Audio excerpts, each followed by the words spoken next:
के बारे में पूरा बताएगा आपको। ऋषिकेश क्यों बोलते हैं इसके बारे में बताएगा। मंदिर तो देखिए, मंदिर तो जगह जगह आपको देखने का मिलता रहेगा, लेकिन मेन मंदिर यहाँ पे है आज बद्रीनाथ मंदिर। आधा हिस्सा बद्रीनाथ का यहाँ पे होता है। दूसरा नंबर आपको मिलेगा, आपको झूला पार करेंगे रामेश्वर मंदिर, पांडव की स्थापना। तीसरा नंबर आपको मिलेगा गीता मंदिर, जो सिंगल पन्ने में पूरी भगवत गीता लिखा 18-23 श्लोक। रुद्राक्ष का पेड़ दिखाएगा, फल नहीं है आजकल। और एक रुद्राक्ष का दर्शन कराएगा जो करोड़ों का मिलेगा नहीं। आश्रम की तरफ से असली स्फटिक दिखाएगा। स्फटिक का नाम सुना होगा आपने, हिमालय में 250 रुपये जम जाता पत्थर हो गया, पटिया का स्फटिक बनाते हैं, वो दिखाएगा। दिखा फिरा के आपको यहाँ लाकर छोड़ेगा तब 100 रुपये। और किसी मंदिर में 1 रुपये चढ़ावा नहीं है। हम लोग राजपूत हैं, कोई पंडित और ये भीड़ भाड़ के लिए हम लोग परेशान हो रहे हैं। हमारा भी काम नहीं है, इसलिए हम सोचते हैं 100-200 जो भी मिल जाता है हम लोग रह।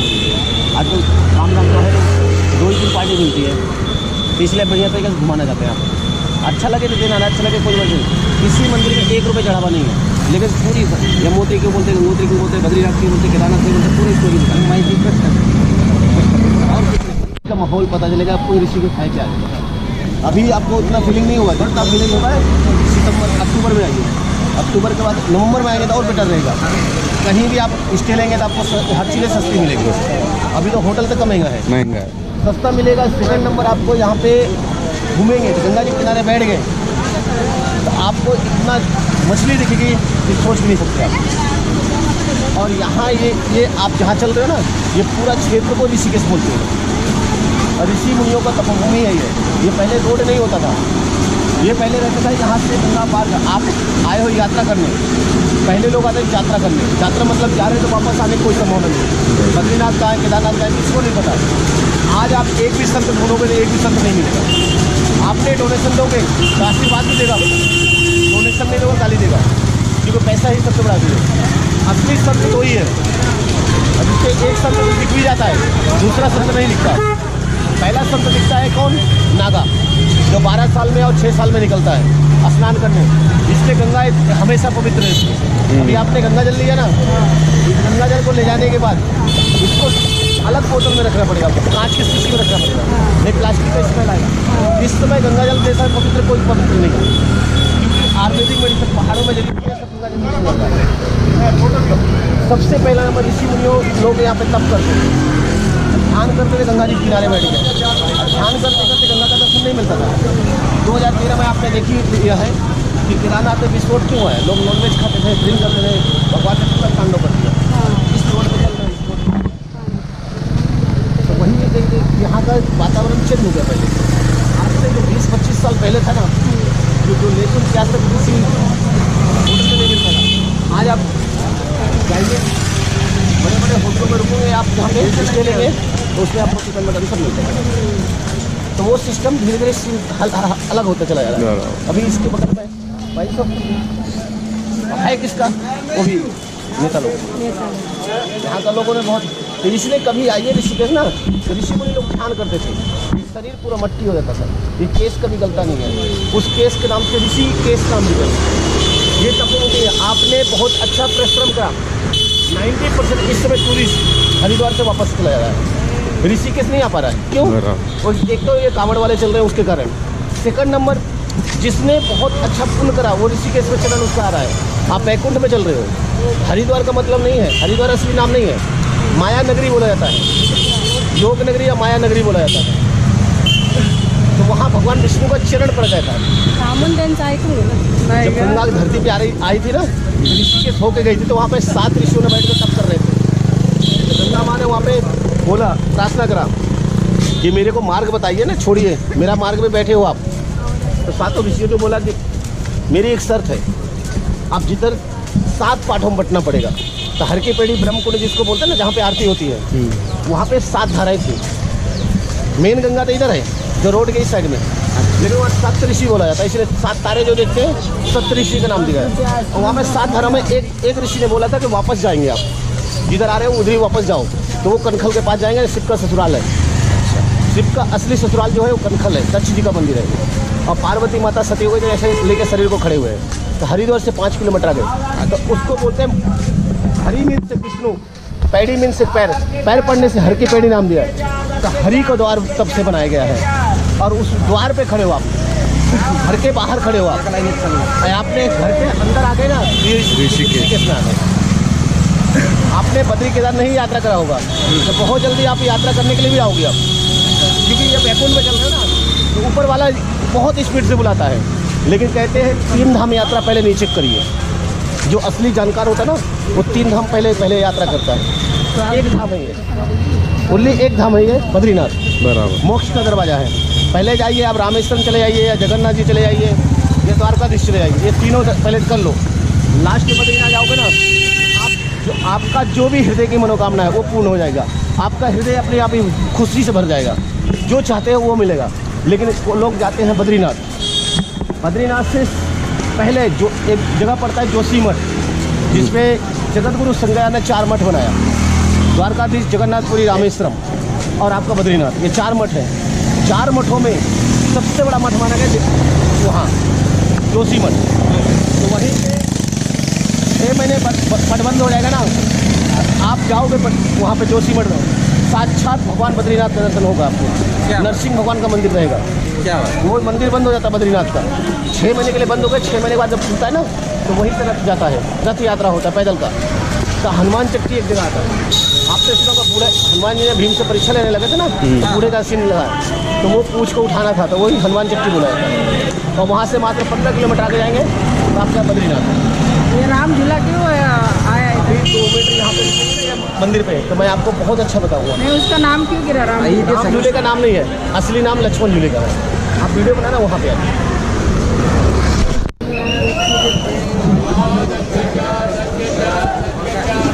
यही एक भावना होती है कि जो इंसान कर अभी ये गंगा जल लिया है इसमें, ये धीरे धीरे बैठ रहा है। हाँ, तो ये किसमें रखना पड़ेगा? कांच की बोतल, कांच के शीशी में रखें। आप 1 साल 2 साल 3 साल के बाद रखने हो तो लेकिन खुला हुआ मत रखना। हाँ, एक खोल दिया ना, अब 15 दिन के बाद ये इसको देखोगे तो पानी है, ये गंगा जल उड़ता है। और गंगा जल सुबह स्नान करने के बाद गंगा जल को अपने जो घर का बाहर ढेले जो उस पर छिड़कना जरूरी है। और भी किससे छिड़को? ज़्यादा अक्सर छिड़को हाथ से नहीं, ज़्यादा अक्सर छिड़को मोर पंखी होते हैं ना, उसको डुबा के उससे छिड़को। और घर को भी शुद्धिकरण करो, तो आपके घर में बहुत ज़्यादा लक्ष्मी का वास होगा। और जो गंदे लोग आते हैं ना, आपका फ्रेंड भी होगा या कोई भी ऐसा व्यक्ति, जरूरी नहीं कि आपका फ्रेंड अच्छा ही होगा, वो उसकी नज़र हाँ वही। ये है श्री आज बद्रीनाथ, श्री आज बद्रीनाथ। आधा हिस्सा बद्रीनाथ का यहाँ। जो व्यक्ति यात्रा और जात्रा मतलब है कि जा रहे हैं तो आने करेंगे, यात्रा मतलब घूमे फिर अपने घर में पहुँच गए, यात्रा बोलते हैं। तो आप यात्रा करने आए हो। यात्रा आज से 100 साल 80 साल पहले यात्रा बोला जाता था, कि जो पैदल का मार्ग होता भी नहीं था, वो भी गया तो लोग पेड़ों के नीचे से एक दिन में कम से कम देखो 30 किलोमीटर 35 किलोमीटर चलने वाला इंसान होता है। आज के टाइम में 1 किलोमीटर चलता है तो वो कहता है भैया नहीं चलना है, क्योंकि वो सारा जितनी भी चीज़ें हम खा रहे हैं सब केमिकल से बना हुआ है, सारा केमिकल। पहले का कोई चीज़ में केमिकल नहीं होता था, प्योर चीज़ें मिलता था। तो वो शरीर के अंदर ताकत नहीं है। आपके पिताजी एक थप्पड़ मार देंगे तो आप गिर जाओगे अभी भी, लेकिन आप अपने बेटे को मारोगे ना तो वो नहीं गिरेगा। क्यों? वो केमिकल ऐसी चीज़ें हैं। 1 मिनट के लिए जाए। सबसे पहला नंबर राम, लक्ष्मण, भरत, शत्रुघ्न, चारों भाई का मोक्ष के लिए इधर आए थे। शरीर मनुष्य का था लेकिन आत्मा अमर हो गया था। लेकिन आत्मा क्या था कि भगवान स्वयं साक्षात थे। शेषनाग का होता था। रावण को वरदान मिला हुआ था कि कोई धरती के अंदर कोई ऐसा मनुष्य नहीं है जो मार सकता है आपको। बराबर। उसको धरती के अंदर कोई मनुष्य नहीं मार पाता, लेकिन उनको श्राप भी मिला हुआ था कि जाओ मैं श्राप देता हूँ। मारेगा कौन? शेषनाग जो है भगवान विष्णु के जो छत्र लगा के बैठे हो, छतरी लगा के शेषनाग, वही अवतार, वही मार सकते हैं और कोई नहीं मार सकता धरती में। तो वही भगवान राम ने, और जो इंसान 14 साल तक का जगह होगा वो मारेगा मेघनाथ को। मेघनाथ भी उससे ज़्यादा शक्तिशाली था। तो रावण और मेघनाथ से ज़्यादा शक्तिशाली कोई नहीं था। रावण चलता था, पृथ्वी दहलती थी, लेकिन जब वो पैदा हुआ उसका बेटा तो रोने, आवाज़ रोने लगा तो आसमान तड़कने लगा, पूरा जैसे गरजने लगा। तो वही मेघनाथ के अंदर ताकत वहीं से बनती चली गई थी, तो इसलिए विजय की प्राप्ति करा था। तो वही राम ने रावण को वध करा, लक्ष्मण ने मेघनाथ को तो ब्रह्म हत्या लगा। ब्राह्मण को मानना ब्रह्म हत्या है, गौ को मानना गौ हत्या है। तो मोक्ष के लिए गुरु वशिष्ठ ने बोला तपोवन में देवभूमि में जाइए, तपस्या करिए, मोक्ष मिल जाएगा। तो राम, लक्ष्मण, भरत, शत्रुघ्न चारों भाई आए थे। तो यहाँ से 3 किलोमीटर नीचे जाएंगे जिसका नाम है त्रिवेणी घाट। त्रिवेणी घाट पे भरत जी ने तपस्या करा, किसी टाइम 3 नदियों का संगम होता था। आज गंगा जमुना सरस्वती बहता था, लेकिन आज 2 धाराएं लुप्त हो गई, एक धारा बचा हुआ है। यमुना इधर से आती थी, सरस्वती उधर ऊपर से आती थी, तीनों का मिलन होता था, लेकिन दोनों धाराएं लुप्त हो गई। एक गंगा का धारा गया, इसको बोलते हैं त्रिवेणी घाट। वहाँ पर भरत जी ने तप करा। यहाँ से जब रिटर्न जाना तो भरत मंदिर देख रहा था, आपका शरीर के पूरे रोमे खड़े हो जाएंगे, इतना अद्भुत मंदिर है। ऐसा मंदिर कभी यहाँ पे है ही नहीं कोई ऐसा मंदिर। तो वही भरत जी ने तप करा, शरीर को त्याग कर। यहाँ पे शत्रुघ्न जी ने तपस्या करा। यहाँ से 2 किलोमीटर आगे लक्ष्मण जी ने तपस्या करा था। तो उस समय लक्ष्मण जी तपस्या करने बैठे थे, भगवान राम ने बोला गंगा पार करने का कोई साधन बताइए। तो लक्ष्मण ने बोला कि हे भाई, मैं गंगा पार करने के लिए कैसे साधन बताऊँ? तो उन्होंने बोला मार्ग तो बताइए, मैं 70 किलोमीटर आगे देवप्रयाग में जाकर तपस्या करूँगा। तो उन्होंने बोला ठीक है। उन्होंने गंगा का शरण लेने लगे, हे गंगा माँ, मेरे भाई को जाने के लिए मार्ग बताइए। तो स्वयं गंगा जी और ज़्यादा तेजी से ऊपर बढ़ने लगी। तो लक्ष्मण सोचे कि ये तो मैं तो गंगा को शांत करने के लिए बोला, मार्ग बताने के लिए, लेकिन गंगा माता और बढ़ने लगी, लगता है मेरे को डुबा देंगी। तो उन्होंने क्रोधित के मारा बाण तान लिए, क्योंकि उन्होंने क्रोध जल्दी हो जाता था। जैसे ही बाण ताने वैसी गंगा माँ साक्षात प्रकट हो गई। उन्होंने बोला माता मैं क्षमा चाहता हूँ। उन्होंने बोला पुत्र मैं तो प्रभु का चरण छूने आया, चरण छू कर वापस चला जाता, आपने चरण भी नहीं छूने दिया। उन्होंने बोला माता मैं नहीं मालूम आपने क्या सोच रहे थे, इसलिए मैं क्षमा चाहता हूँ, लेकिन आप आ गए हो तो मार्ग बताइए। तो उन्होंने बोला मार्ग नहीं बता सकता, मार्ग बताऊंगा तो कैसे मनुष्य जानेगा कल को कि यहाँ पे देवता लोग भी परिक्रमा करके गए हैं, यहाँ से पार करे हैं। तो उन्होंने बोला मार्ग ढूंढिए। उन्होंने बोला मैं यहाँ तपस्या करूँगा, मेरे कानों में आवाज़ नहीं आना चाहिए। तो उन्होंने बोला 2 शर्त में 1 शर्त मान लूँगा, कानों में आवाज़ तो नहीं आएगा, लेकिन आपको ध्यान करने में कोई परेशानी नहीं आएगी, लेकिन मार्ग अपने आप ढूंढिए। तो लक्ष्मण जी सोचे कि अब मार्ग कैसे बताऊँ, कैसे बनाऊँ। सोचते सोचते उन्होंने सोचा बाण तो तान रखा, इसी को माया का झूला बनाते हैं, उसीलिए भगवान राम के लिए माया का झूला बनाया। तब भगवान यहाँ से उस पार गए, अलुप्त हो गया वो बाण, माया का झूला उसी समय लुप्त हो गया। यहाँ से 70 किलोमीटर आगे देवप्रयाग गए, अलकनंदा भगीरथी का संगम है। भगवान राम ने रघुनाथ जी का मंदिर का स्थापना करके मोक्ष पा गए थे। लक्ष्मण जी ने वहाँ 12 साल तक का तपस्या करा, इसलिए उनको मोक्ष मिला था। वहाँ पे जगत गुरु शंकराचार्य ने सिंगल मूर्ति की स्थापना कराई, लक्ष्मण जी का तपोवन के नाम से आया है। वहाँ से जब पहले रस्सी का झूला चलता था, उसमें आप यात्रा जो इसको बोलते हैं रस्सी का झूला था, उसमें एक रोप लग रहा था, बैठते थे गंगा पार करते थे, लेकिन हाथ से 99% गिर जाता था आदमी, जैसे पकड़ के खींचते थे वो गिर जाता था। 1% जो क्रॉस कर जाता था, लेकिन बहुत किस्मत वाला होता था उसी को, लेकिन उसी को यात्रा बोलते थे। लेकिन 1902 में वो टूट गया था। उसका एक लकड़ी का झूला बनाएगा, लकड़ी का झूला ज़्यादा हिलता था, नारियल का रस्से लगे रहते थे, फट्टे लगे रहते थे, वो 8-10 लोग जब चलते थे तो वो पलट जाता था। तो 1924 में वो भी टूट गया, आर पार करने का कोई साधन नहीं बचा। उस समय कलकत्ता के 2 सेठ आए, सूरजमल और नागरमल। उस समय ब्रिटिश गवर्नमेंट का राज रहता था। तो ब्रिटिश गवर्नमेंट से बोला कि यहाँ पे एक झूला बनाइए, मेरे माता पिता यात्रा करा नहीं पा रहा हूँ मैं। तो उन्होंने बोला मार्ग बना दूंगा, लेकिन मेरे को डोनेशन चाहिए। उन्होंने बोला ठीक है, जितनी भी लागत लगेंगे मैं दूंगा आपको। 1927 से झूले का निर्माण हुआ, 1930 से बन के तैयार हुआ, जिसका नाम दिया लक्ष्मण झूला। लक्ष्मण जी का तपस्या होने के कारण लक्ष्मण के नाम से प्रसिद्ध कर दिया। लेकिन ब्रिटिश गवर्नमेंट ने 2.5 लाख चांदी का सिक्का मांगा। उन्होंने बोला 3 लाख ही मांगते मैं आपको देता। मेरे माता पिता से बढ़ के लिए मेरे लिए दौलत नहीं है, लेकिन हमेशा जनता चलता रहेगा, मेरे माता पिता का नाम ऐसे ही अमर हो जाएगा। मेरे को क्या धन का मतलब है, मेरे पास भगवान ने धन दिया था, उसी कारण से लग गया। इसलिए वो झूला बन के तैयार हुआ, लक्ष्मण के नाम से फेमस कर दे। 216 किलोमीटर पैदल जाने, उससे पैदल का मार्ग बन गया था। तो 216 किलोमीटर पैदल जाते थे, लेकिन जो नहीं जाता था उधर अंदर इधर आता था। आने और जाने में 5 किलोमीटर का रनिंग हो रहा है। शाम को 4 बजे के बाद वापस नहीं आता था कोई, कि सारे जानवर जल पीने के लिए गंगा जी आते थे। इसी कारण से बहुत दिक्कतें परेशानी ज़्यादा होती थी। तो काफ़ी समय के बाद यूपी गवर्नमेंट को स्वामी शिवानंद महाराज जी के शिष्य ने 51 लाख रुपये दिया। 1 करोड़ 2 लाख रुपए में ये झूला बनाएगा, जिसके अभी हम चलेंगे। इस झूले का असली नाम दिया गया आर के वेंकटरमण ने, स्वामी शिवानंद झूला। लेकिन लक्ष्मण झूला बोलने के कारण इसका लेंथ बड़ा हो गया, 650 फुट लंबा, 6 फुट चौड़ा। इसकी लंबाई 450 फुट, चौड़ाई 4 फुट है। 200 फीट बड़ा होगा, इसको राम झूला बोलते हैं, और उसको छोटा होने के कारण उसको लक्ष्मण झूला। राम ने कोई झूला नहीं बनाया, लक्ष्मण ने नहीं बनाया, लेकिन वो लक्ष्मण झूला टूट गया। अभी 3 महीना हुआ, अभी 2-2.5 साल के बाद अब आएंगे तो वहाँ पे एक झूला और बन रहा है, उसको नाम दिया गया बजरंग झूला। लक्ष्मण झूला ये है तो उसके सट के बनाया जा रहा है बजरंग झूला के नाम से। तो 2-2.5 साल के बाद वो भी बन जाएगा, तो उसको बजरंग झूला बोला जाएगा। लेकिन न्यू झूला इधर बना दिएगा, ये आपने देखा ना इधर साइड में। तो ये नया झूला बन गया, जिसको जानकी झूला। अभी 11 महीना हुआ। तो राम लक्ष्मण जब आ रहे थे, सीता माता कहाँ जाएंगे, तो इसलिए सीता झूला के नाम से प्रसिद्ध कर दिया। तो राम लक्ष्मण यहाँ सामने जाएंगे, सामने ब्लैक कलर की मूर्ति, जितना भी भगवान का अवतार हुआ है सब ब्लैक कलर में है। साउथ में जाएंगे जितना मूर्ति सब ब्लैक कलर में मिलेगा, शालीग्राम पे। तो ये शत्रुघ्न जी का मूर्ति है। इसके बगल में उधर साइड में देखेंगे तो वो आदि बद्रीनाथ का मंदिर। आदि बद्री मतलब होता है कि जो व्यक्ति नहीं यात्रा कर पाता था तो यहीं से दर्शन करके वापस चला जाता था। सेकंड नंबर, जब बद्रीनाथ बंद रहता है, जब ओपन होने से पहले यहाँ पे आता है, नरेंद्र नगर से तेल आता है, एक डोली आती है, उस डोली में तेल जाता है, जो बद्रीनाथ पे तेल वो चढ़ता है। और वही 6 महीने तक का तेल जलता रहेगा।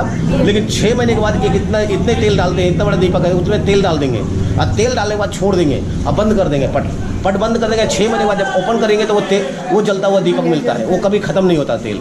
जिस दिन वो दीपक बुझ गया उस दिन वो प्रलय आ जाएगा। इसीलिए उस सृष्टि को लिए उसको भगवान ने कहते 6 महीने मनुष्य लोग दर्शन करता है, 6 महीने देवी देवता लोग दर्शन। तो जो व्यक्ति नहीं जा पाता था उसके लिए आदि बद्रीनाथ मंदिर है। चप्पल वहाँ उतारेंगे, दर्शन करेंगे, फिर मैं आप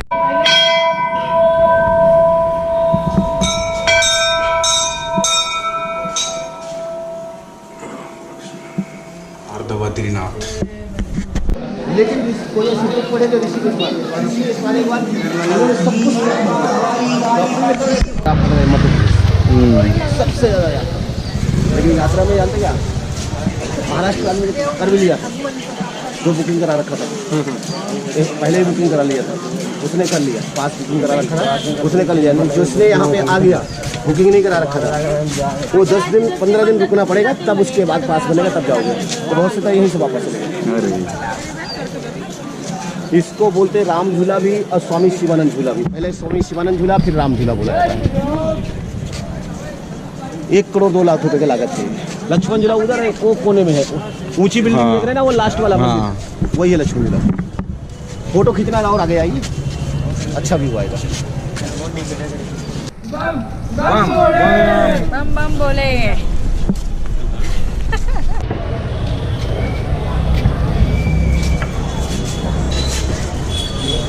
हाँ अभी 3 किलोमीटर एरिया में 3 डिस्ट्रिक्ट में क्रॉस कर चुके हैं।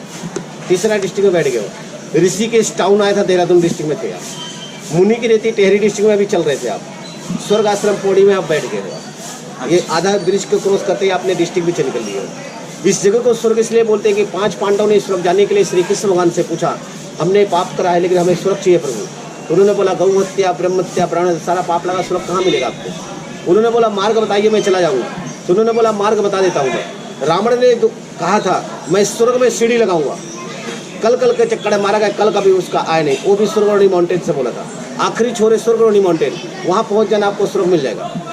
तो पांचों भाई बोले कि हम चलते हैं। तो श्री कृष्ण भगवान को छोड़ गया, जब चलने लगे तो श्री कृष्ण भगवान ने बोला कि रुकिए, अभी एंड में जाना, अभी जाने का जरूरत आपका नहीं है, अभी आपको कुछ नहीं मिलने वाला। जिस दिन मेरा शरीर को त्याग कर दूंगा, मनुष्य के रूप में त्याग कर दूंगा, उस दिन मेरे को शरीर को गंगा जी में बीच में डुबा के जाना, अर्जुन से बोले। उसके बाद आप कहीं भी यात्रा करने स्वर्गरोणी माउंटेन चले जाना। उन्होंने बोला ठीक है। जब श्री कृष्ण भगवान का शरीर त्याग कर चुके थे तो उस समय शरीर को लेके जब आए थे तो गंगा में जब ऐसे धक्का मार कर डाल रहे थे, बांध के गंगा में ऐसे धक्का मार कर जब डाल रहे थे तो बीच में आए ना, उस साइड में फिर लग जाए, फिर धक्का मारे, फिर साइड में लग जाए, कितनी बार करे। लेकिन बाद में अर्जुन ने सोचा क्यों न अपना तीर निकालूं, बाण निकालूं, धनुष बाण निकालूं और स्वयं उसको बीच में ही डुबा दूंगा एक बाण से। उन्होंने जैसे बाण निकाल के मारा और बाण लगा उस पर और वो सीधा जाके बीच में डूबा। उतनी समय जितनी शक्तियाँ थी श्री कृष्ण भगवान ने दिया था, वो सारी शक्तियाँ, अर्जुन की सारी शक्तियाँ उसी समय चली गई, लुप्त हो गई। भगवान का लीला था वो, लुप्त हो गई। तो उस समय उन्होंने अर्जुन को तब महसूस हुआ कि ये तो सारी शक्तियाँ दिए थे प्रभु ने और सारी शक्तियाँ ले भी ली एंड में। तब चलते हैं स्वर्गरोणी माउंटेन। जब पांचों भाई जब इधर आए तो हरिद्वार में पहला कदम रखे। पांचाली को बहुत पानी का प्यास लगा, भीम से बोले जल लेके आइए, मैं अपना प्यास बुझा लूँ। जैसे भीम ने जल लाने के लिए गई तो भीम को दिख के गंगा माँ सूख गई, क्योंकि भीम के अंदर अहंकार घमंड भरा हुआ था। क्रोध के मारा भीम से सहन सकते थे कि अपने भाइयों को, पांचाली को और कुंती माता को कैसे जल पिलाएं। इसलिए क्रोधित के मारा उसी जगह घुटना टेका, धरती पे हाथ मारा, ऑटोमेटिक पानी निकला। उस जगह का नाम है भीमकोटा, आज भी नाम प्रसिद्ध है। हर की पेड़ी से पहले इधर साइड में, अभी जब जाएंगे तो आपको हर की भीमकोटे के नाम से प्रसिद्ध है वो जगह। भीम आज भी जल निकलता है उसमें। जब वहाँ कुंती माता ने बोला कि मेरे को यहीं तक का आना था, इसके आगे मैं नहीं जा पाऊंगा, इसलिए आप मेरे को यहीं त्याग कर दीजिए, छोड़ दीजिए। तो उन्होंने वहीं उनको छोड़ दिया माता को। जब इधर साइड में आए तो एक रात यहाँ विश्राम करा। इसके नीचे अंडरग्राउंड है, आपने देखा ना, दोनों साइड में दुकानें लगा हुआ है, ये गुफा है, अंदर साइड में विश्राम स्थल बनाया। विश्राम करने के बाद गंगा स्नान करते समय सहदेव को शालिग्राम शिला मिला। वो शिला कहाँ से बह है किसी भाई को नहीं मालूम था। वो लाके पूजा देने लगे, जिसका नाम दिया रामेश्वरम महादेव। हिंदू शास्त्र में शालिग्राम मात्र एक विष्णु रूप है। रामेश्वरम, राम मीन्स राम, श्रम मीन्स शिवा, दो नाम पढ़ने से प्राचीन रामेश्वरम नाम दिया, इसीलिए इसको बोलते हैं सेकंड रामेश्वरम। फर्स्ट रामेश्वरम दक्षिण भारत साउथ में है। लंका जाने से पहले सेतु बनाना था भगवान को, इसलिए वहाँ पे सागर के बगल में ही तो हनुमान जी से बोले कि जाइए आप स्फटिक शिला को लेके आइए, बर्फ का शिला। स्फटिक शिला लेने के लिए गए, लेकिन हनुमान जी को लेट हो गया तो भगवान राम ने रेत का शिवलिंग स्थापना कर दिया। इसीलिए जब वहाँ पहुँचे तो उन्होंने बोला प्रभु आपने रेत का शिवलिंग स्थापना कर दी है, तो इसको कौन स्थापना करेगा? उन्होंने बोला आप स्थापना करेंगे, स्वयं लक्ष्मण स्थापना करेंगे। तो इसीलिए स्फटिक शिवलिंग को खाली दो ही व्यक्ति ने स्थापना करा, हनुमान जी ने और स्वयं लक्ष्मण जी ने। इसीलिए वो 12 ज्योतिर्लिंगों में एक ज्योतिर्लिंग माना जाता है। और सेकंड इसको रामेश्वरम बोलते हैं। जब पांडवों को पता चला समुद्र मंथन में 14 नथ निकला, शिव जी ने विस्पान करके कंठ का, इधर माउंटेन बोलते हैं मणिपुर, इसके नीचे नीलकंठ महादेव है। शिव जी साक्षात विश्राम करके हम पांचों भाई जाएगा स्वर्ग दे देंगे, नारा लगाए चल दिए स्वर्ग दीजिए स्वर्ग दीजिए। शिव जी सोचे पांडव वाले स्वर्ग मांगने के लिए, हम इनको स्वर्ग दूंगा तो अनेक मनुष्य को पाप करेगा, स्वर्ग मांगने चलाएगा। अपना पिंड छोड़ा, कंठ के माफिक शिवलिंग छोड़ा और भागना चालू कर दिए। शिव जी भागने लगे तो पांडव कहने लगे हे प्रभु आप क्यों भाग रहे हो, आप स्वर्ग दे देना फिर भागते रहना, कहीं भी चले जाइए। उन्होंने भागते भागते केदार घाटी में पहुंच गए। केदार घाटी में जब पहुंचे शिव जी सोचे कहाँ तक का भागूंगा, ऐसे इनको स्वर्ग मिलेगा, ऐसा करता अपना शरीर ही चेंज कर देता हूँ। भोलेनाथ ने पूरा शरीर को चेंज कर दिया, माया रूपी के साथ, माया रूपी के साथ लाखों भैंसा पैदा करा। अब भैंसे में एक भैंसे में घुस गए शिव जी की पहचान नहीं पाएंगे पांडव। जब पांडव वहाँ पहुँचते तो उससे भी ज़्यादा शिव जी से ज़्यादा चालाक पांडव थे। उन्होंने कहा कि अरे यहाँ पे शिव जी आए लुप्त कहाँ हो गए, और लाखों के तादाद में आई से भैंसे कहाँ से आ सकते हैं, यहाँ तो खाने के लिए भी कुछ नहीं है, बर्फ है खाली। प्रभु का लीला है। सहदेव कहते रुकिए भाई मेरे को अपनी दृष्टि से देखने दीजिए, आगे लीलों के बारे में सारा पता था, इसलिए अपने दृष्टि से देखते थे उनको लाखों में एक शिव जी दिखाई थे। अब किसे मेरे को मालूम नहीं, जितना चलाक शिव जी उतने चलाक हम भी हैं। एक काम करिए भीम दोनों पर्वत में से पैर रखो, एक एक भैंसे को हम चारों भाई अंदर करेंगे, लास्ट में शिव जी के मनुष्य के पैर के अंदर नहीं आएंगे, जब नहीं आएंगे तभी पकड़ लेंगे स्वर्ग दे देंगे। एक एक करके डालने लगे चारों भाई, लास्ट में शिव जी बचे। शिव जी सोचने लगे कि पांडव मेरे से भी ज़्यादा तेज आगे चलने लगे, इसलिए अब क्या करूं मैं, इनको दर्शन तो देना नहीं है, इसलिए उन्होंने हिमालय के अंदर घुसने लगे। सहदेव ने बड़े तेजी से चिल्लाया भीम को कि जल्दी पकड़िए उनको, नहीं हिमालय में घुस जाएंगे। इतने धड़ खाली हिमालय में गया था तभी ये पूंछ पकड़ लिए, पांचों भाई ने खींचा, इतना धड़ उनके हाथ पे आ गया। कला जो अंदर गया था अंदर पसरा काठमांडू नेपाल पहुँच गया। पूरी शरीर तो गया नहीं था, इतना हिस्सा, जो इतना हिस्सा बचा तो उन्होंने सोचा इसको फेंक नहीं सकता हूँ। शिव जी साक्षात विराजे हुए इसलिए ये हिस्से को स्थापना करने लगे, तो केदारनाथ में था स्थापना करें। इसीलिए उसको बोलते हैं गौ हत्या, ब्रह्मत्या, ब्राह्मण का पाप समाप्त हुआ, लेकिन स्वर्ग नहीं मिला। पांडव ने श्राप दिया चाहिए जो भी पल यहाँ पे आएगा जिसके अंदर छल कपट गलत होना, कभी केदारनाथ का दर्शन नहीं पाएगा। जिसके अंदर कोई खोट नहीं पाप नहीं, केदारनाथ जाएगा वापस ही चलाएगा। इसलिए गौरी कुंड से 14 किलोमीटर पैदल यात्रा करना पड़ता था, लेकिन कलयुग का पाप वहाँ ही बढ़ा, लोग नॉनवेज खाने लगे, ड्रिंक करने लगे। भगवान ने पूरा का पूरा तांडव कर दिया, पूरा नष्ट कर दिया। आज के टाइम में 20 किलोमीटर का पैदल यात्रा बनाया गया। पहले इस पहाड़ी में था, अब इस पहाड़ी से दूसरी पहाड़ी में क्रॉस करना पड़ता है। पाप धुलने के बाद स्वर्ग नहीं मिला।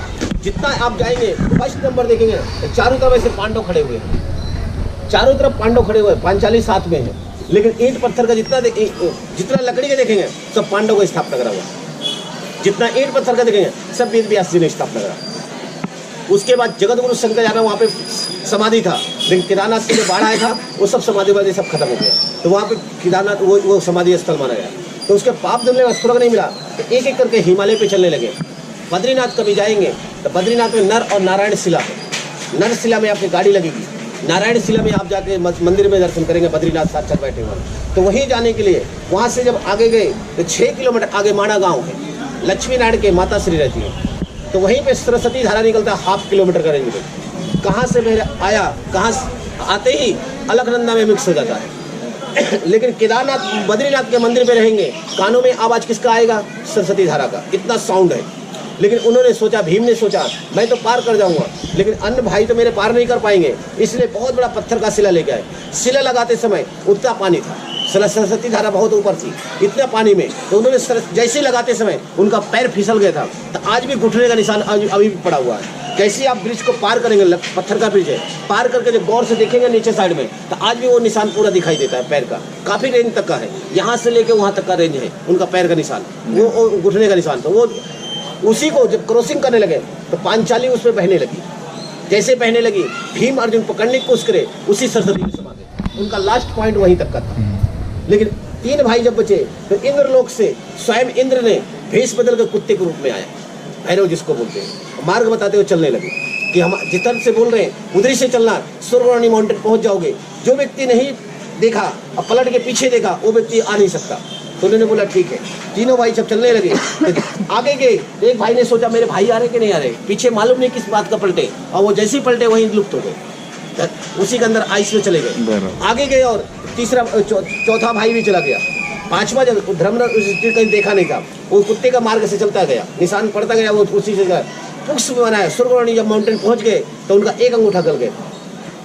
धर्मराज युधिष्ठिर का एक अंगूठा गल गया था, क्योंकि उन्होंने झूठ एक ही बोला था। अश्वत्थामा मारा गया द्रोणाचार्य से, पूरे जीवन में एक झूठ बोला, अश्वत्थामा मारा गया द्रोणाचार्य से, इसलिए उनका एक अंगूठा गल गया था। उनका शरीर में स्वर्ग जाना था, इसलिए पुक्ष ने जब बैठे तो वो बैठने के लिए जब आया तो उन्होंने बोला कि स्वागत है आपको स्वर्ग में जाने के लिए। तो उन्होंने बोला मेरे भाई कहाँ हैं? जब पलट के देखते तो उन्होंने बोला भाई आप तो देखो कीड़े मकोड़े बन रहे। उन्होंने जगह जगह पाप करा है, उस पाप के कारण उनको दंड मिला है। आपने कोई पाप नहीं करा, इसलिए आपका एक पाप करा तो एक अंगूठा गल गया। आपको स्वयं पुक्ष में आया है स्वर्ग में ले जाने के लिए। इंद्र ने अपना भेष बदल दिया, उसमें कुत्ते का हटा के अपने रूप में आ गए। बोला चलिए मैं आपको स्वागत करता हूँ, आपको ऊपर ले जाना है स्वर्ग में। उन्होंने बोला मेरे को नहीं जाना, मैं क्या करूँगा जाके, जब मेरे भाई लोग नहीं है तो मैं क्या करूँगा जाके, मेरे को कोई फायदा नहीं है, क्योंकि जब उन्हीं के साथ मेरा जीवन कटा, अब मैं उन्हीं को छोड़ के मैं स्वर्ग में जाऊँ तो मेरे को इससे बढ़िया नरक में डाल दो। तो उन्होंने बोला नहीं ऐसा नहीं कर सकते आपके साथ। उन्होंने बोला नहीं नरक में जाना चाहिए मेरे को, मैं आगे नहीं जाऊँगा, इससे अलावा मैं पुक्ष में बैठने वाला नहीं हूँ। तो उसी समय भगवान को भी चेंज करना पड़ा माइंड, उसीलिए पांचों को ही स्वर्ग में, पांचाली साथ में चली गई थी और पांचों को ही स्वर्ग मिल गया था। तो इसीलिए उसको बोलते हैं स्वर्गरोहिणी माउंटेन। तो रावण ने वहीं पे बोला था स्वर्ग में सीढ़ी लगाऊंगा, लेकिन कल के चक्कर मारा गया, कल का भी उसका आय नहीं। बिना धुएं का आग बोला था, बिना धुएं का आग तो बन गया, गैस लगा दी गया, लेकिन रावण ने 2 शब्द बोला था बिना धुएं का आग और आपको स्वर्ग में सीढ़ी लगाओ। 5 सीढ़ी आज भी दिखाई देती। जब माना जाओगे ना, माना से 3-4 किलोमीटर आगे जाओगे, ध्यान से गौर से देखोगे तो ऐसे सीढ़ी दिखाई देगी। 5 से 11 सीढ़ी लगा देता है, 6 सीढ़ी और लगा लेता है। आज हर इंसान स्वर्ग पहुंच जाता है। इसलिए वहां जाने के बाद मात्र 28 किलोमीटर, माना गांव से 28 किलोमीटर आगे सरस्वती वहां पे स्वर्गरोहिणी माउंटेन, लेकिन इंसान कितने किलोमीटर जाता है? मात्र 14 किलोमीटर जाता है। 14 से 15 खींच जाएगा, क्योंकि उसको कोई भी ऑक्सीजन सांस लेने का कोई तकलीफ होने लगता है, उसको कुछ नहीं मिलता, इसलिए वो वहीं से वापस आ जाता है। वहीं पे फूलों की घाटी है, वहीं से फूल निकलता है तो इंद्रलोक में जाता है, खुशबू से इंसान मर जाता है। तो आज तो लोग जो गया है तो एक लेडीज गई है और जेंट्स कभी नहीं गया वहाँ तक का। फूलों की घाटी के आगे तक पहुँच गई वो लेडीज, अग्रवाल की। आज भी स्वर्गरोहिणी माउंटेन का एक कैसेट लेंगे ना आप, ये मोबाइल पे देखेंगे तो आपको वो लेडीज का बायोडाटा दिखेगा। वही लेडीज गई थी और कोई नहीं गया, अभी तक कोई इंसान नहीं गया। लेडीज भी काफ़ी मोटी थी, उसके वजह से वो पहुँच गई थी हिम्मत करके। तो इसलिए आप सरस्वती में जब जाएंगे ना, फूल के वृक्ष पे ऐसे खड़े हो जाएंगे, इसी वृक्ष पे खड़ा होना है। और खड़े होकर जब नीचे देखोगे ना तो आपको तरंगे सूरज की किरणें लगना चाहिए पहले, और सूरज जब नहीं होगा तो आपको कुछ नहीं दिखाई देगा। सूरज जैसे ही उसमें किरणें लगेंगी तो 7-8 कलर दिखाई देंगे आपको, पानी का तरंगे दिखाई देंगे। उसमें सोने का भी कलर दिखाई देगा, चांदी का भी कलर दिखाई देगा, हीरे का भी कलर दिखाई देगा, आपको हरा भी दिखाएगा, पीला भी दिखाएगा, नीला भी दिखाएगा, हर तरह का कलर दिखाएगा। उसी को बोलते हैं सरस्वती। श्राप मिला हुआ था सरस्वती माता को कि जाइए जहाँ पे आपको धरती के नीचे लुप्त होकर चलना। गंगा और सरस्वती में लड़ाई होती थी कि मैं आगे चलूँगा, मैं आगे चलूँगा, कमंडल में डाल दीजिए भगवान ब्रह्मा जी ने। तो उसी ने जब श्राप दिए कि जाइए जिस जगह में आप दिखोगे उस जगह में बैकुंठ माना जाएगा। इसलिए पूरे वर्ल्ड के अंदर खाली एक जगह दिखता है, वो भी खाली वहाँ पे दिखता है। इलाहाबाद बोलते हैं प्रयागराज, किसी टाइम दिखता था। संगम, आप इलाहाबाद जाएंगे संगम 2 का दिखेगा, यमुना और गंगा का संगम दिखेगा, लेकिन सरस्वती धारा कहाँ दिखता था? किले के कोने में किला होता था, किले के जो वहाँ किला है, किले के कोने में सरस्वती बहती थी, वो कोने में दिखेगा। वो छोटा सा कुंड दिखता था, उसमें सोने जैसा कलर, सूरज की जब पहले किरण निकलती थी तभी वो सोने जैसा कलर दिखता था, उसके बाद लुप्त हो जाता था। वही दिखता था और कहीं नहीं दिखता था, इसीलिए वहाँ पे संगम प्रयागराज बोला जाए। अब वो सब लुप्त हो गए, क्योंकि यहाँ से हरिद्वार तक का बेटर है गंगा जल, लेकिन जितना नीचे जाता है सारा गंदगी गंगा में डाल देते हैं, इसलिए गंगा वहाँ पे सरस्वती लुप्त हो गई, इसलिए वहाँ पे जाकर मिलती है। तो हिंदुस्तान की आखिरी जो दुकान है वो है आपका माणा में। माणा में जैसे ही पार करेंगे तो वहाँ हिंदुस्तान की लिखा हुआ है, हिंदुस्तान की आखिरी दुकान चाय की दुकान है। चाय की दुकान खुल रखा है, वहाँ पे लोग जाते हैं, पीते हैं चाय, और बहुत टेस्टी चाय भी मिलती है। और उसके ऊपर जब वहाँ से वापस आएंगे तो ब्यास गुफा जाना। ब्यास गुफा जाएंगे तो जितना अब पोती पत्रा जो होता था ना पहले लिखते थे, तो आप दूर से देखोगे, आधा झूला इतनी दूर देखोगे, ब्यास गुफा वो है। अब यहाँ से खड़े होकर देखोगे तो आपको क्या दिखेगा? एक एक पन्ने गिन लोगे आप, एक एक पन्ने दिखाई देंगे, और जैसे जैसे आप पास पहुँचे वो सारे पन्ने हट जाएंगे, वो पत्थर स्टोन बन जाएंगे। वहाँ पहुँचते पहुँचते आपको स्टोन दिखाई देगा, अंदर गुफा के अंदर बैठ गए तो आने की इच्छा नहीं करेगा, वो पूरा स्टोन ही स्टोन हो जाएगा। तो आज कलयुग है ये, इस युग में होता तो लोग बेच के खा गए होते, वो पन्ने को बेच के खा गए होते। इसलिए भगवान ने भी, आप भैंसे का जब रूल लिए थे ना, तो आप जब अंदर केदारनाथ में जाओगे तो आज स्टोन बन रखा है पूरा, इतने दूर में है। ऐसे में आप जब अंदर घुसोगे तो सबसे पहले दरवाजे में आओगे, पहले घुसो तो आप पांडव के पास पहुंचोगे, चारों तरफ पांडव खड़े, फिर अंदर वाले में जाओगे, अंदर मेन वाले में शिव जी का भैंसे का रूप में तो ये हिस्सा दिखेगा, तो ये हिस्से में जाओगे तो भोग लगेगा आपका, प्रसाद जो भी चलेगा। लेकिन देसी घी घर से ले आना, कभी भी आना हो तो देसी घी लेके आना। देसी घी ले आने के बाद वहाँ जब जाएंगे तो वहाँ में देसी घी नहीं लेना है आपको, पंडित को वहाँ भोग लगाइए, प्रसाद दीजिए। उसके बाद जब ऐसे करके, इधर से नहीं जाएंगे आप, इधर ऐसे करके, इतने पतला रास्ता है अंदर में, लेकिन इतना मोटा आदमी जाएगा तो अंदर चला जाएगा, इतना पतला रास्ता है। मैं ऐसे सीधा गया, मैंने कहा नहीं निकल पाऊंगा, तो मैं ऐसे करके निकलने लगा, तो उन्होंने बोला सीधा जाइए आप, ऐसे करके सीधा जाइए, आप निकल जाओगे। तो इतने पतला रास्ता है, तो वो उस रास्ते में आप सोचते रहोगे, लेकिन आप कब निकल गए पता नहीं। फिर ऐसे घूम के इधर जाना है, इस साइड कोने में जब पहुँचोगे तो घी निकालना है, तुरंत मलना है यहाँ पे शिव जी के। जैसे जैसे मलोगे आप, मन में जो मांगोगे उसकी हर इच्छाएं पूर्ण होगी। घर जाने के बाद वो स्थान सबसे ज़्यादा मेन माना है, इसीलिए सबसे मेन वहाँ का स्थान वही है। सेकंड नंबर, आपने कहा ये जो कांवड़ वाले चल रहे हैं ना, इसमें पुण्य भी करता है, पाप भी करता है। दो तरह का लोग चलते हैं, मनुष्य दो तरह का, एक पुण्य कमाने आता है, एक पाप करने आता है। शिव जी जब नीलकंठ से बताया ना 24 दिन के लिए नीलकंठ से भाग जाते हैं, जिसकी श्रद्धा है, सच्चे मन से गया है, तो उसको तो स्वयं वहाँ पे बैठे रहते हैं, वो दर्शन हमेशा देते हैं। लेकिन जिसने मन में कोई पाप रखता है उसको उठ के भागते हैं, इसलिए कि जल चढ़ता है तो गंदे चीज़ों, गंदी निगाहें, गंदी सोच, गंदा पाप करते थे, उसी कारण से। तो शिव जी जब भागने लगते तो पार्वती माता बोलते, हे प्रभु आप भाग क्यों रहे हो, मेरे पुत्र लोग दर्शन करने आ रहे हैं, आप भाग रहे हो। तो उन्होंने बोला मैं पिता हूँ, मैं कठोरपन दिखाऊंगा, ये सब पाप करने आ रहे हैं, पुण्य करने नहीं आ रहा है। इसमें से हजारों लाखों में से 2-4-10 भक्त हैं जो हमारे को पुण्य करने आ रहे हैं, जल चढ़ाने, तो मैं तो उनको साक्षात दर्शन दे दूंगा, उसकी हर इच्छाएं पूर्ण कर दूंगा, लेकिन आप मेरे को जाने दीजिए। तो शिव भगवान बोले जब जाने दीजिए, तो पार्वती माता गुस्सा हो गई, बोले हमारे पुत्र को नाराज कर रहे हो आप और स्वयं अपना भाग रहे हो, ऐसा नहीं हो सकता, आप धरती पे जम के बताइए। उन्होंने बोला मत पड़िए झंझट में, मनुष्य को इतना मोह माया में डाल दिया हूँ। पहले तपस्वी बहुत थे मनुष्य, तपस्या करके जेब में लेके घूमते थे भगवान को, हर टाइम भगवान को तपस्या करने में बैठ जाते थे मनुष्य लोग। तो आज इतना मोह माया में डाल दिया, उसी में बिजी रहते हैं। जब उनको कष्ट होता है मेरे को याद करते हैं, तो मैं उनको उपचालन देता हूँ, दर्शन देता हूँ मैं। लेकिन ऐसे में नहीं, आप जाने दीजिए। नहीं माने, उन्होंने बोला ठीक है, आपको नाराज नहीं करना चाहता, लेकिन आप शिवरात्रि का टाइम है, विवाह का टाइम होता है ये शिव जी का, तो इसलिए आप नाराज नहीं करूँगा, आप चलिए नीचे, लेकिन जैसा बोलूँगा वैसा चलना पड़ेगा। उन्होंने बोला ठीक है। इतनी सुंदर नारी बना दिया, ऐसा धरती में नारी कोई नहीं थी। पार्वती माता को अपने आप कोढ़ी के रूप में आए, कभी कोढ़ को देख के घृणा नहीं करना चाहिए। असली कोढ़ी होगा ना तो कभी पैसा नहीं मांगेगा, आपको बोलेगा भोजन करा दीजिए और कुछ नहीं मांगेगा। आप भोजन के लिए जब तक आप भोजन देंगे ना, एक ही नहीं वाला खाएगा, चला जाएगा, लुप्त हो जाएगा, पता नहीं चलेगा कहाँ चला जाएगा। वो असली भगवान उसी के रूप में आते हैं, डाघोरी के रूप में आए, पूरा फोड़ा फुल से। जो भी मनुष्य आएगा, माता पार्वती मक्खी हाथ बैठ गई गंगा जी के ऊपर से, तो जो भी व्यक्ति आए वो बोले अरे इस कोढ़ी के पास क्या मिलेगा, इतनी सुंदर आप हो, मैं विवाह करने के लिए तैयार हूँ। धीरे से शिव जी बोले कान में, ये आपको देखने आया, मेरे को दर्शन करने नहीं आया, देखते रहना। ऐसे करते करते कई लोग निकल गए। एक परिवार आया तो उन्होंने बोला हे माता, इनको गंगा स्नान करेंगे, सारा कोढ़ खत्म हो जाएगा। उन्होंने बोला हे पुत्र, मैं बहुत दूर से आया हूँ, मेरी शरीर में ताकत नहीं है, मैं उठा सकूँ, खड़े होने के दूर के बाद मैं उठा भी नहीं सकता, शरीर में इतनी ताकत नहीं है। तो माता भी परीक्षा लेने लगी, तो उन्होंने बोला हे माँ, मैं आपका सहायता करता हूँ पूरे परिवार। तो उन्होंने बोला नहीं, आप सहायता मत करिए, छुओगे तो कौन हो जाएगा। उन्होंने बोला कोई बात नहीं, प्रभु का दिया हुआ शरीर है, और मैं आपका सहायता नहीं करूँगा तो कैसे जल चढ़ाने जाऊँगा, भगवान भोलेनाथ का जल चढ़ाने जा रहा हूँ, लेकिन आपको कष्ट देख के मैं कैसे जा सकता हूँ। उन्होंने बोला नहीं जाइए, आप जल चढ़ा के आइए। उन्होंने बोला नहीं जाऊँगा, वहीं से वापस चलने लगे नाराज होकर कि नहीं मैं वापस जा रहा हूँ पूरे परिवार को लेकर। तो उन्होंने बोला रुकिए, अच्छा स्नान कराइए। जैसे उन्होंने सब पूरे परिवार ने हाथ लगाया, भगवान को तो पत्ते हैं, वो शरीर तो एकदम पत्ता हो गया।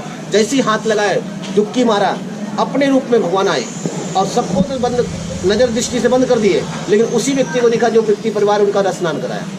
तो उनकी सोच अच्छी थी, इसलिए साक्षात उनको भगवान दर्शन दिए। और सोच जिसकी गंदी थी वो रस्ते चलते वही बोलते जब यहाँ बम भोले का नारा बहुत लगाते हैं, लेकिन बहुत आते हैं लोग, लेकिन शिवलिंग क्यों नीचे जा रही है, इसी कारण से जा रही है कि आगे गए टॉयलेट बाथरूम करा, जल हाथ में ले रखा है, हाथ में नहीं धुला, चल दिए, बम भोले का नारा लगा। बम भोले बोलने से नहीं होता, मन में स्वच्छ रखो, मन ही पाप है तो कोई मतलब नहीं आपको जाने का। मन के अंदर शुद्ध है तो आप मंदिर के अंदर मत जाइए, आप बाहर खड़े होकर दर्शन करोगे तो आपको प्राप्त हो जाएगा। वही मंदिर के अंदर तब जाइए जब आपका मन कहे, हृदय कहे, तब आप मंदिर के अंदर। और ये शिवलिंग को किसी भी शिव के मंदिर में जाना तो लेडीज लोगों को कभी हाथ नहीं लगाना चाहिए। शिवलिंग को लेडीज को जल चढ़ाना जरूरी है। लेडीज को जल चढ़ाते हैं तो मनुष्य को मोक्ष मिलता है और शिव भगवान बड़ा प्रसन्न होते हैं। क्यों जल चढ़ाना, देसी घी चढ़ाना, जल चढ़ाओ, घी चढ़ाओ, आप दही चढ़ाओ, कुछ भी करो, ठंडा चीज डालो, आपको बहुत प्रसन्न रहेंगे भगवान। लेकिन आपको कभी लेप लगाना हो, चंदन की लेप, ओरिजिनल चंदन की लेप, तो 2-3 अंगुली से पहले माफ़ी मांगो, हे भोलेनाथ मैं आपको स्वयं लेप लगाना चाहता हूँ। आपके शिवलिंग पर लेप नहीं लगाना, आपके मस्तक पर लेप लगाना होता है। 3 अंगुली से ऊपर लगाइए, ऊपर का हिस्सा लगाओगे तो मस्तक पे जाएगा, और 3 अंगुली से नीचे लगाइए तो कंठ पे जाएगा। और कंठ पे चंदन के कंठ पे लगा चंदन तो ठंडा रहेगा, खुशबू आएगा। भगवान भोलेनाथ उससे प्रसन्न ज़्यादा होते हैं। अभी अंदर जाएंगे तो शिवलिंग का परिक्रमा कर सकते हो। सुबह के टाइम आप परिक्रमा नहीं कर सकते शिवलिंग का। आधा रूप में शिव ज्योति है, आधा रूप में पार्वती माता, मस्तक में गंगा माँ। जब जल छोड़ दे तो वो धारा जाता है गौमुख में, उसको डाकने से गंगा माँ और पार्वती माता का अपमान होता है, इसलिए शिवलिंग का परिक्रमा है। अभी अंदर जाएंगे, दर्शन करेंगे, दर्शन करने के बाद नंदी का मूर्ति है, अंदर जाना, फोटो मत लेना।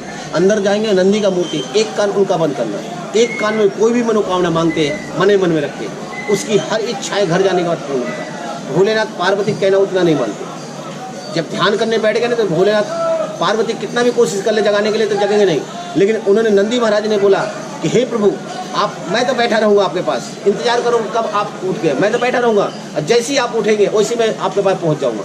लेकिन मेरे माता आएंगी तो कैसे आप ध्यान तोड़ोगे? तो उन्होंने बोला ऐसे ध्यान नहीं तोड़ूंगा, एक आपको आशीर्वाद देता हूँ, जो इंसान हो या माता स्वयं हो मेरे कानों में बोलेंगी वो डायरेक्ट मेरे को आवाज़ सुनाई देगा। आपके कान में नहीं रहेगा, वो डायरेक्ट मेरे पास आवाज़ आएगा। आपने माता भी होगी या कोई भी पब्लिक होगा, कोई भी जनता होगा, सच्चे मन से याद करेगा तो मैं आपको उसकी आंखें मेरे खुल जाएगी और उसको आशीर्वाद दे दूँगा। इसलिए कान एक बंद करना है, इसलिए एक कान से बोलेगा दूसरे कान से निकल जाएगा, इसलिए एक कान ब्लॉक करना पड़ता है। और आपस में ये नहीं बोलना पड़ता कि क्या हमने मांगा। आप अंदर जाइए, दर्शन करिए, फिर आपको रुद्राक्ष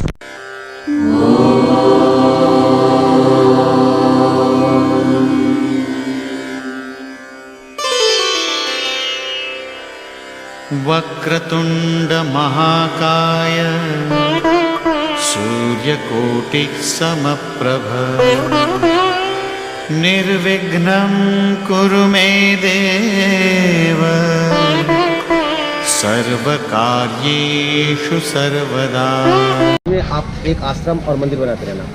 ये 10 वर्ष की उम्र में माता पिता के साथ घूमने के लाए थे, माता पिता से बिछड़ गए थे, बहुत ढूंढे नहीं मिले, भ्रमण करके यहीं पर रुक गए। जब 12 वर्ष की आई तो बदन में कोई अस्त्र नहीं बचा, लंगोट पहन के ध्यान कर रहे थे। टिहरी गढ़पल का राजा ने ब्लैक कलर का काला कमल वाला, इसलिए नाम पड़ गया काली कमली। 65 भगवान सीताराम का दर्शन मिल गया था। जो व्यक्ति बद्रीनाथ जाता कभी वापस नहीं आता, पैदल और गाड़ी का कोई मार्ग नहीं होता था। ये चले भी गए थे, वापस आ गए थे, अनेक पीपल इनको भगवान का दर्जा नहीं मिला। इन्होंने सोचा भगवान का दर्जा हम छोटे मोटे संत नहीं ले सकते, भगवान तो भगवान ही है, मैं मनुष्य हूँ, इसलिए भगवान का दर्जा नहीं लेना चाहता। इसलिए इन्होंने पैदल का मार्ग बनाने का 120 धर्मशाला बनाया। जो व्यक्ति जाए यात्रा करके वापस आएगा तो तब साधु यहाँ पे जाके अपना ऋषिकेश से वापस चला जाएगा घर, उसकी हर इच्छाएं पूर्ण होना चाहिए। इसलिए इन्होंने पैदल मार्ग बना के 120 धर्मशाला बना दिया। पूरा भारत का वर्णन करने निकल गए।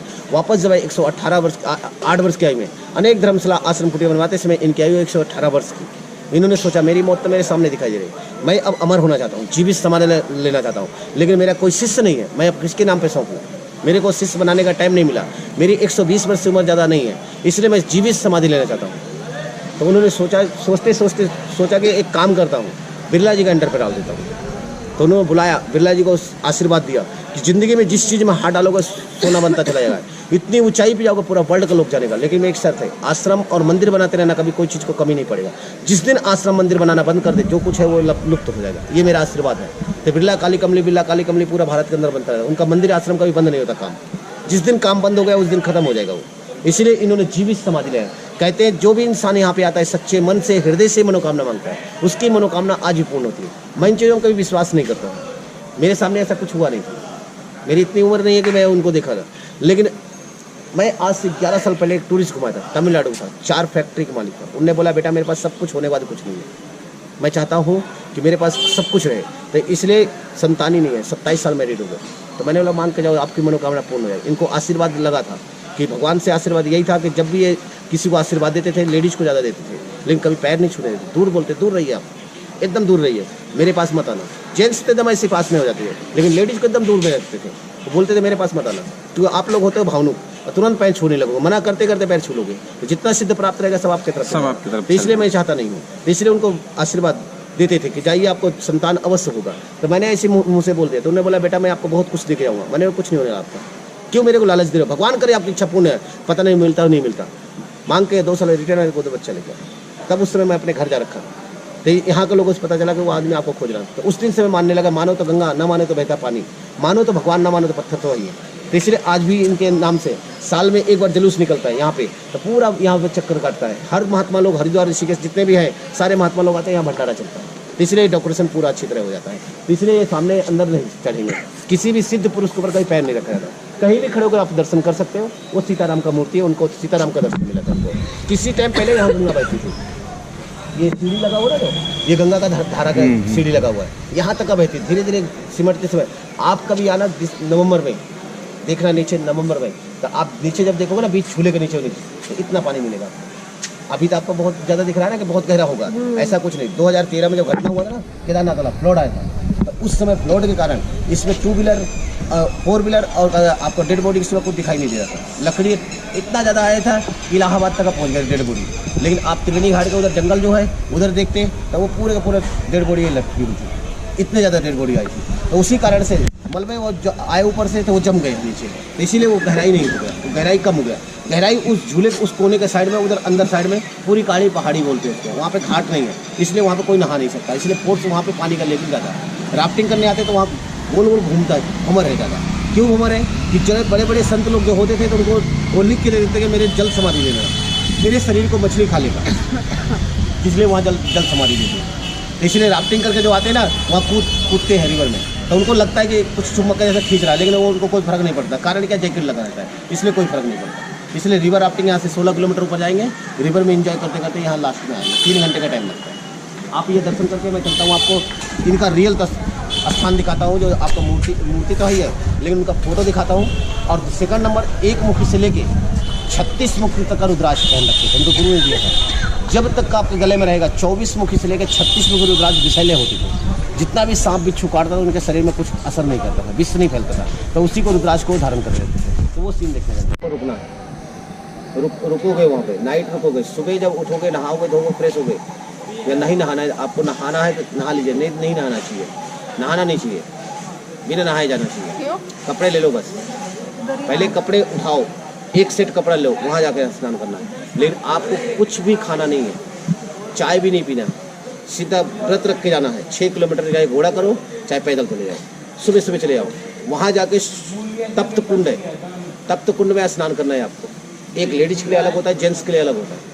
वहाँ पे गर्म पानी मिलेगा, जब उबलता हुआ पानी रहेगा, लेकिन गर्म रहेगा। आपको स्नान करिए उसमें, अपना कपड़े चेंज करिए, फिर उसके बाद वहाँ पे लीजिए, नीचे से ही लेके जाते हैं आलू और चावल लेके जाते हैं, वहाँ भी मिल जाता है, लेकिन नीचे से ज़्यादा अक्सर लेके जाते हैं आलू और चावल। आप 5 लोगों से 1 केजी लेके जाइए, 1 केजी या हाफ केजी ले लीजिए। आप आलू और चावल लेके सूर्य कुंड में पहुँचना है आपको।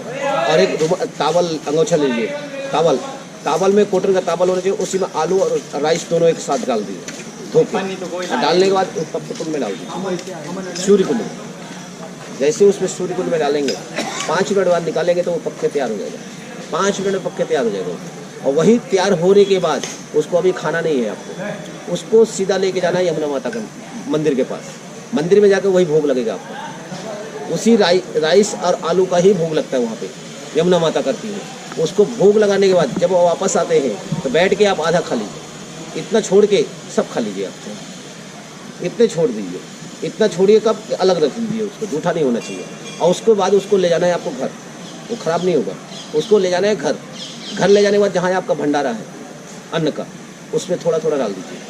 आप वहाँ पहुँचने के बाद आपको, आप जब बद्री केदार यात्रा सब कुछ कंप्लीट करने के बाद जब वहाँ जाओगे, स्वयं उसको क्या करना है आपको, वहाँ जाने के बाद भंडारा करते हैं लोग। 11 पंडित को या 5 पंडित को या 21 पंडित को, ब्राह्मण को भोग लगाना है। भोग लगाने के बाद लोग अपने रिश्तेदारों को बुला के उनको भोजन करवाते हैं। आपका जीवन में भंडारा कभी खाली नहीं होगा, आपको उससे 10 गुना ज़्यादा भर जाएगा आपके घर में। तो वो यात्रा का सबसे पहला मंगल होता है। दूसरा जाते हैं गंगा माँ का। अपन अपने घर से नहीं ले जा सकते क्या चावल और वहीं से लेना पड़ता है? वो आप घर से ले जाना चाहो तो घर से ले जा सकते हो, लेकिन लोग रास्ते में ही खरीद लेते हैं, घर से कहते हैं वजन क्यों लाते चले।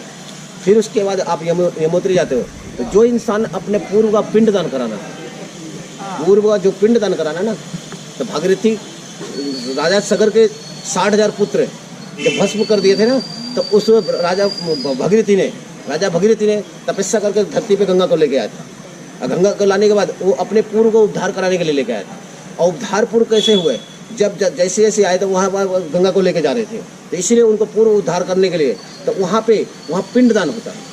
और वो जो व्यक्ति वहाँ पे पिंड दान कर देता है, अस्थि विसर्जन करता है, अस्थि लेकर अस्थि विसर्जन वो करके बाद वहाँ से गंगा नहा धो के आरती देखो। आरती के टाइम नहीं पहुँचते कोई बात नहीं, लेकिन वहाँ पे जब तक आप फर्श में खड़े हो एकदम आपको बहुत आनंद आएगा। बाद में आपको दर्शन करने के बाद आप 5 मिनट नहीं रुक सकते, इतना ठंडा चिल्ड हो जाएगा फर्श, बर्फ का जैसा पूरा ठंडा हो जाएगा।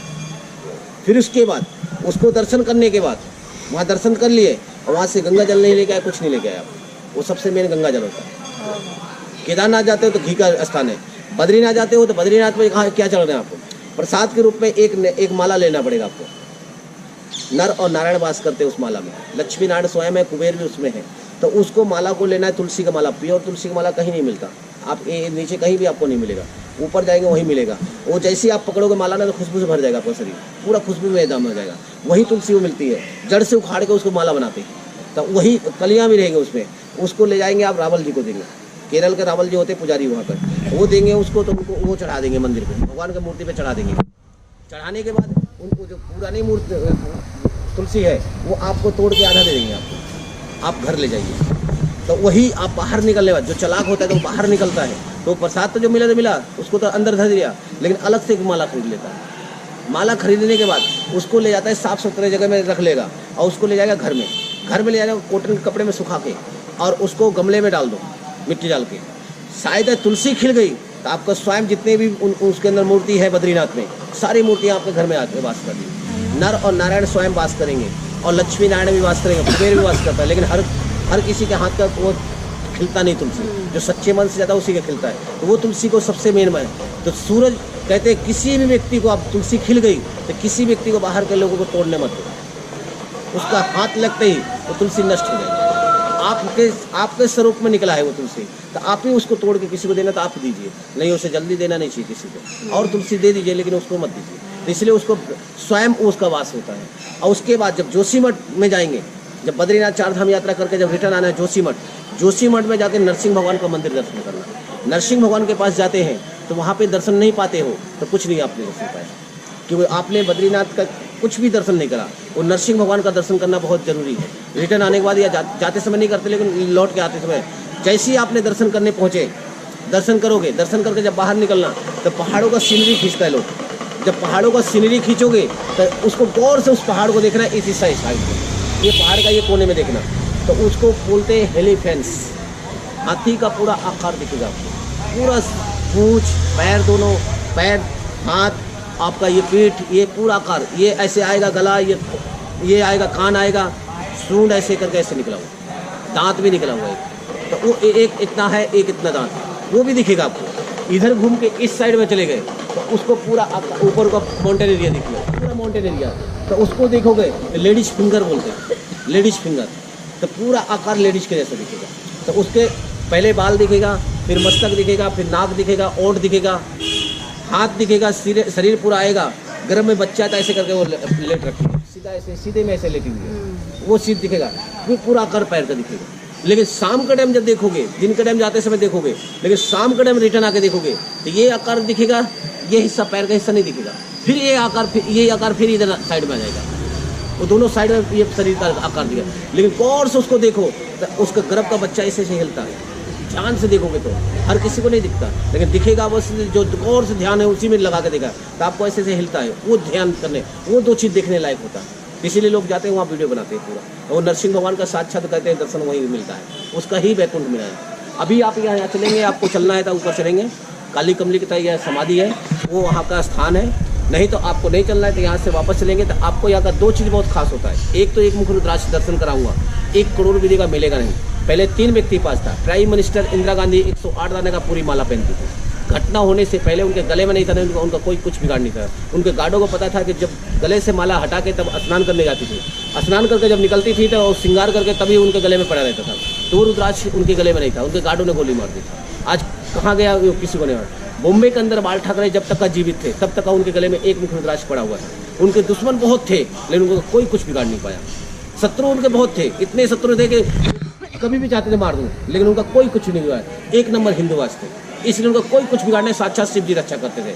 तीसरा नंबर दयानंद सरस्वती स्वामी जी का नापास था, लेकिन दयानंद सरस्वती स्वामी जी ने स्वयं एक मुख रुद्राक्ष, नरेंद्र मोदी जी जब आए थे अपने गुरु से मिलने के लिए तो उस समय ओल्ड हो गए थे, तो नरेंद्र मोदी जी को मिला कैसे कि नरेंद्र मोदी जी को नहीं मिलता, उस समय मिलता फिल्म स्टार रजनीकांत को, सबसे प्रिय शिष्य थे, लेकिन उस समय बीमार पड़ गए तो नरेंद्र मोदी जी आए। तो वो उनके भक्त लोग बोल रहे हैं जो उनके पास रहते थे, तो बोल रहे हैं कि गुरु जी ने दिया उनको, तो आज उन्होंने अपने शरीर के अंदर धारण करके रखते थे।